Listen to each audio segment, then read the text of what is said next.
So the big question is this: how do recruiting leaders like us, who have 12 to 15 other job responsibilities, win at this game of recruiting? How do we build a system that allows us to recruit effectively in a minimal amount of time while motivating recruits towards meaningful change? That is the question, and this podcast will give you the answers. My name is Richard Milligan, and welcome to Recruiting Conversations. Hey everybody, it's Richard Milligan here with Recruiting Conversations. Welcome back to their podcast. I'm actually in a pretty cool location today. I figured out how to take the podcast on the road.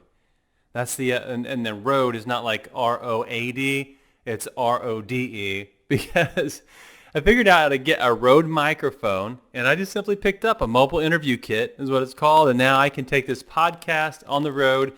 Until this one, I've actually been in my studio doing this directly from my Yeti mic, but today I figured out how to travel and do it. So how's that? I have recently had a couple of coaches that I've been working with. One of those coaches is actually a writing coach. And if you ever want to see what that, the impact of that, you can always check out the articles that I write on about a biweekly basis. I typically put those on LinkedIn, and you can check those out there. Working with a writing coach, but also working with a podcast coach. And as part of that, a challenge for me is to actually take this on the road so that I'm able to actually do more of these podcasts. So if you've ever thought about doing podcasts, one of the things that I would recommend is picking up the Rode Mobile Interview Kit. And if you need more information on that, you can Google it. How's that? The largest search engine in the world. But this is easy. One of the things that we're looking at doing is actually beginning to interview successful recruiting leaders, and that will probably require us to do some mobile interviews with them at events and on-site wherever they are, and so we're practicing for that. So there you go. If you're listening to this now, it's the week of Thanksgiving, so I'm traveling, and one of the things that me and my wife have determined over the last couple of years is that we want to take some major holidays while our kids are young and actually go glean some experiences. You know, Thanksgiving for us has been traditionally a mega holiday with lots of family. And one of the things that we've noticed is that as the family around us has grown up, fewer and fewer people are there to show up for the more traditional Thanksgiving venue. And so we decided this year we're not doing a traditional Thanksgiving. We're actually going to travel, and so I've got a view of the ocean right now, and we're going to do a Thanksgiving meal that was actually bought and delivered to us while we actually enjoy our toes in the sand in view of the ocean. And so it's non-traditional this year for Thanksgiving, non-traditional for Christmas as well. So I'm looking forward to that. An experience over tradition, and I think a lack of an experience can actually become tradition, right? So that's what we're shooting for. Today I want to talk to you about something that is on my mind because of the time of year and because of the holiday season, and it's something that impacts every recruiting leader. And it's this, I find that we come towards the end of the year, and a lot of times we look forward to, Thanksgiving, Christmas, New Year's. It's a time for us to, a lot of times, step away from the business for a week, maybe 2 weeks, and to actually get some time with our family or to get some time by ourselves. And the key word that jumps out at me is the word restoration. One of my words, one of the things that I do each year is I take John Gordon's book, One Word, and I apply it to my life. And I have for like the last 7 years, I think. 3 years ago, my word for that year was the word restoration. I found that I was lacking joy in what I was doing. I found that I felt like I was always pressing and pushing to get to whatever that next finish line was. And I was honestly mentally and physically fatigued. And so I came into that year and said, what's one thing I need to focus on? And one of the things that surfaced was, man, you're really on the edge of burnout. And so the word restoration became a word that I really held on to for an entire year. I read some cool books. I took some things and practiced those in my life.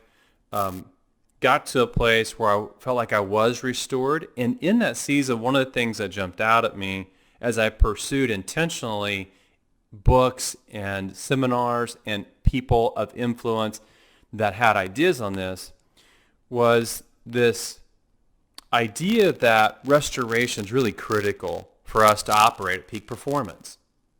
I'm more aware of that today as I coach and I work with recruiting leaders. This position that if you're listening to this and you're in it, I honestly believe, and you've heard me say this from time to time on this podcast, that it's the most difficult job in any industry.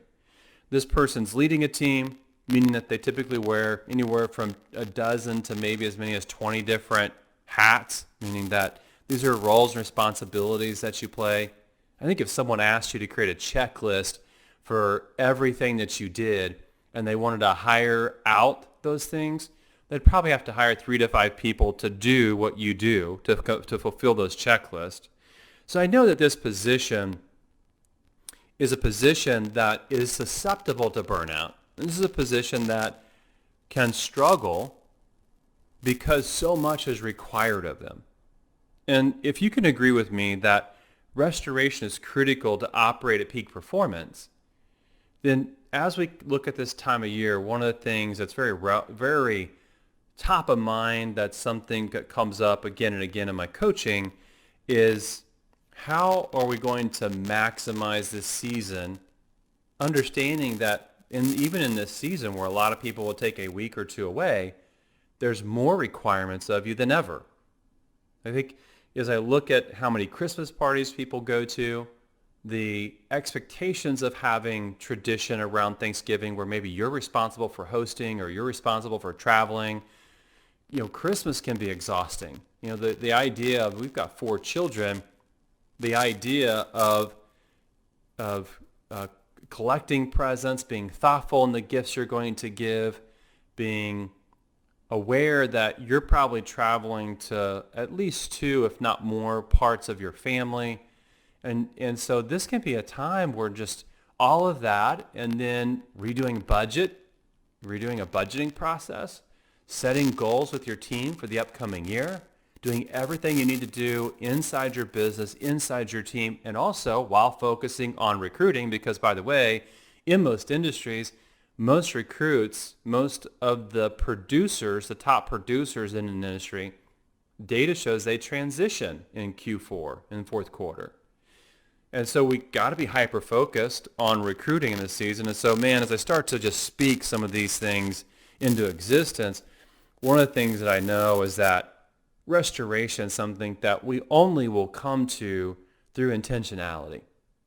So I'm going to give you a couple ideas. These are very top of mind for me because, look, I'm stepped away for a week myself with my family, and these are things that I'm evaluating and asking myself, am I going to use this time to actually get re-energized, to get to a place where I would say I do have restoration, and now I'm excited to go back and to do things at a higher level with more passion than I've done in the past.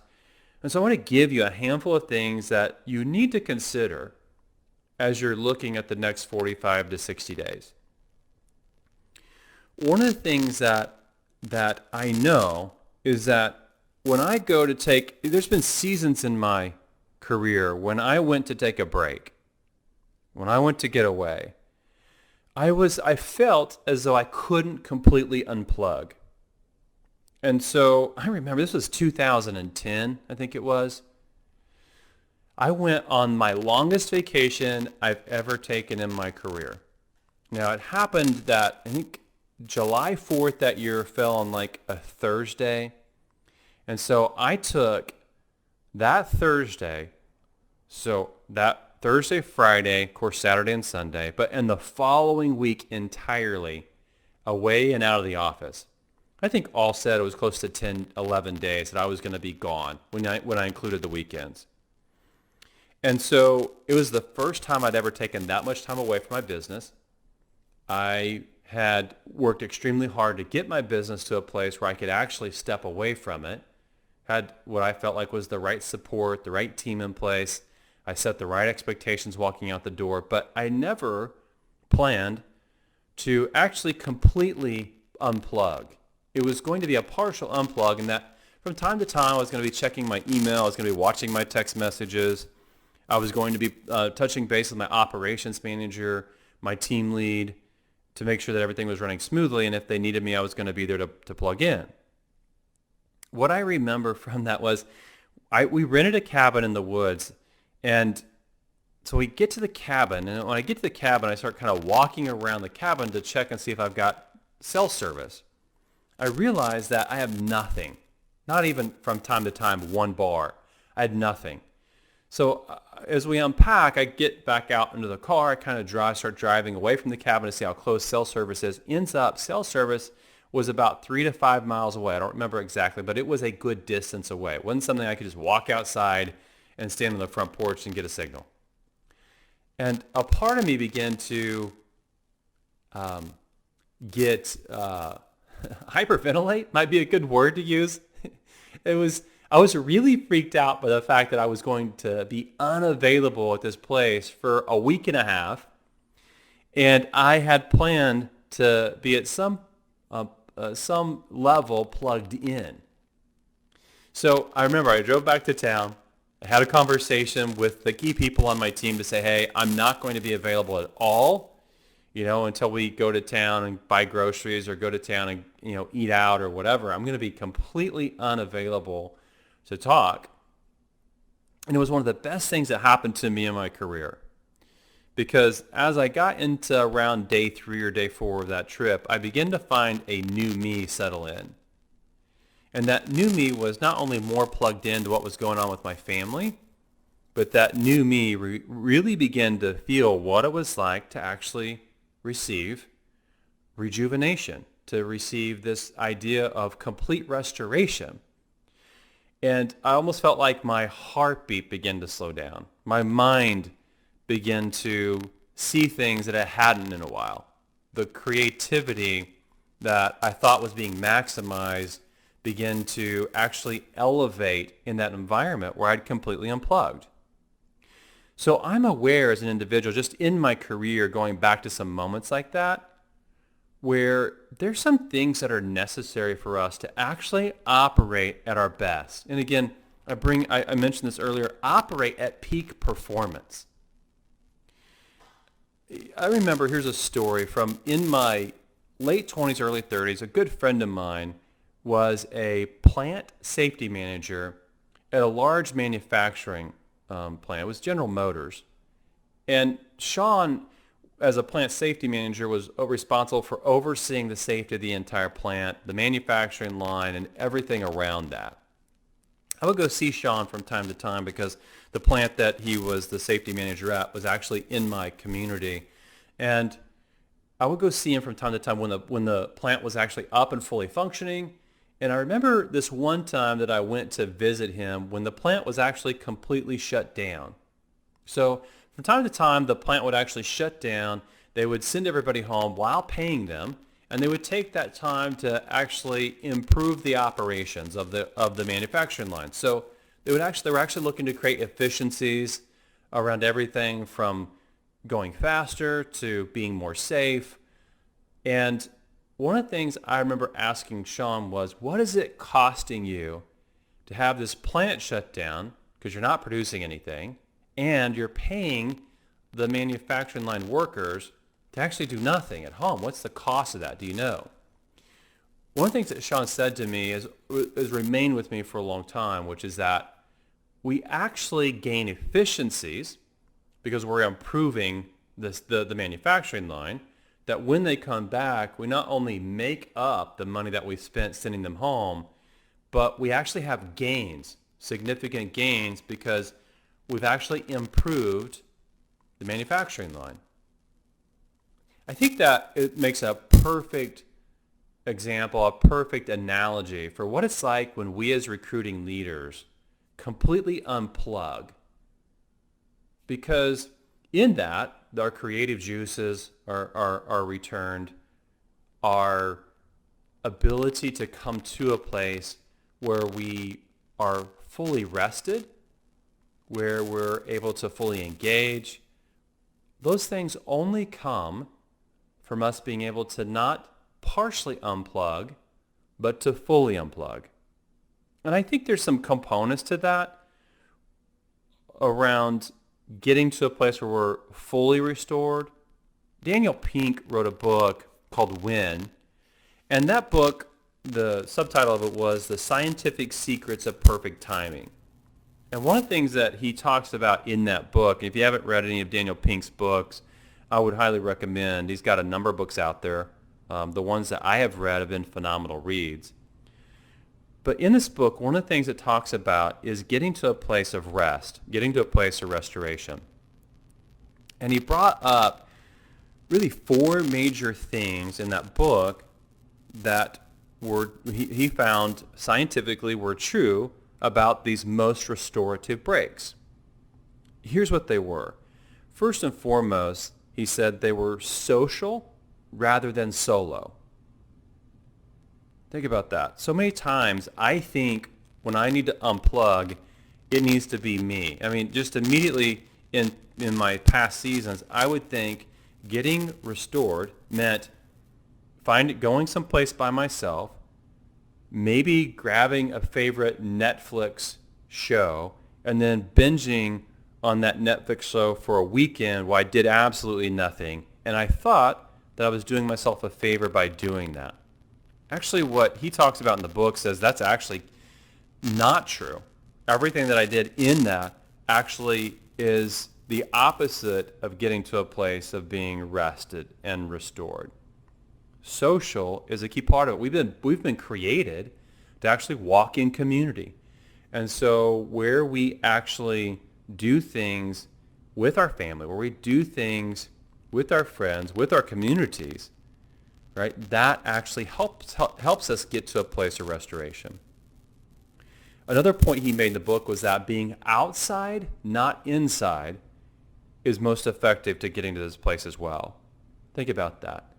Being outside versus being inside. Like the example I just gave you of binging on a TV show for the weekend, like that's actually counterintuitive, right? Being outside. Here's another one. We need to be moving instead of being stationary. We need to be moving instead of being stationary. And the last part he said, which is a little different, I said unplugged. One of the things he said was that fully detached rather than semi-detached. You know, in my own verbiage, I think plugged in or unplugged, but you have to be fully detached. And a lot of times we're partially detached. We're still available on a phone call. We're still available via email from time to time, right? And so take these things over these next 45 to 60 days and really evaluate the time that you're going to spend away from your office. Am I going to be social? Am I going to spend time outside? Am I going to be moving? And am I going to be fully unplugged? And I think that as recruiting leaders, if we're going to become our best, we must lean into restoration. And that will only come from intentionality. It won't happen on accident because there's so much that's required of you in your position that people will pull you in unless you fully extract yourself. I'll leave you with this. I came across a great quote by David Barrett, who was the CEO of Expensify. He said this, and it really jumped out at me. I think it relates to this in a big way. He says, you can't follow your way to the lead. I'll say it again. You can't follow your way to the lead.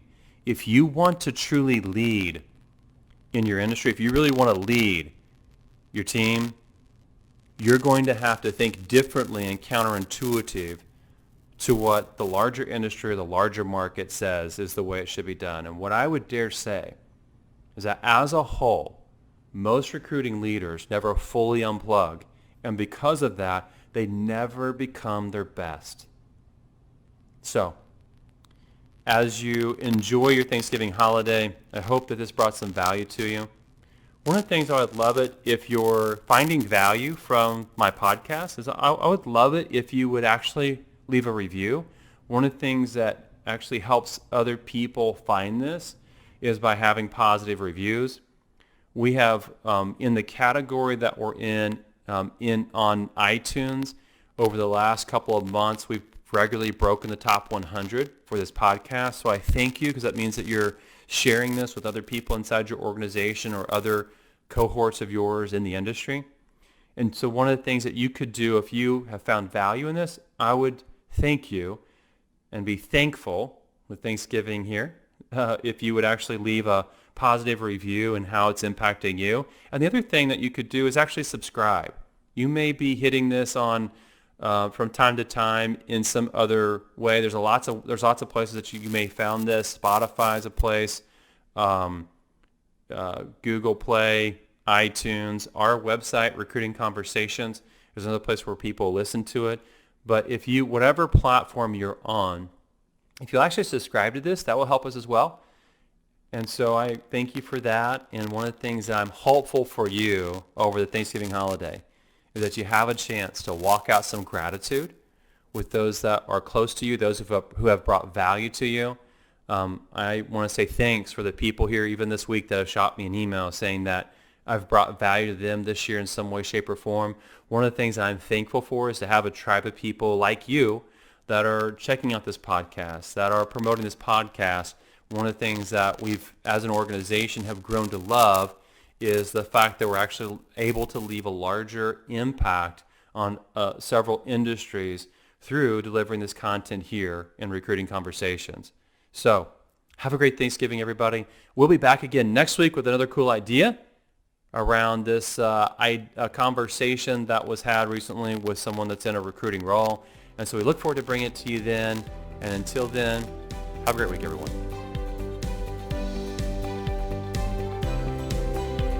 Want more recruiting conversations? You can register for my weekly email at 4crecruiting.com. If you need help creating your own unique recruiting system, you can book a time with me at bookrichardnow.com.